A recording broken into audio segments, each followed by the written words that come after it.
जय जगन्नाथ फ्रेंड्स, यहाँ हूँ गुरुवार दिन भिडियो जो दशमी थी आ ठाकुर आसबार भी थे।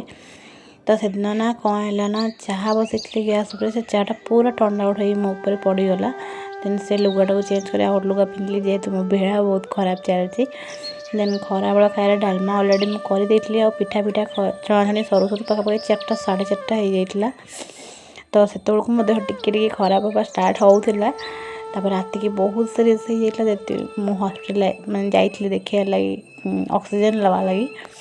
तो देन देखिए डालमाटा बहुत बढ़िया से करी। देन जाइना ठाकुर घरे व्रत जेहेतु 10 गंठी देना ठाकुर ना पूजा कर तापर टी लस्सी आनी से लस्सी पीला टाइम ठू ही मो देह मत खराब लगुला। देन पूरी पिठा आउ मंडा पिठा सबकि होगला। देन सन्ध्या टाइम फूल गुंथी देती चिता भी मुझे पकई बेदी ठाकुर जो बसवे सब भोग फलमूल पिठा सब सजाड़ देलु। देन ठाकुर आसी पहुँची गले। ठाकुर को देख बहुत शांति लगे। बट ठाकुर जेहेतु जमी भोग फोग सब हो सारिकी ठाकुर गले पछे पछे मु गली मेडिकल मो देह बहुत खराब हो। तो आपण आड़े केमती ठाकुर आसते केमती सब रिचुअल हुए निश्चिंत कमेंट कहे। आज ये रोचे। जय जगन्नाथ बाय।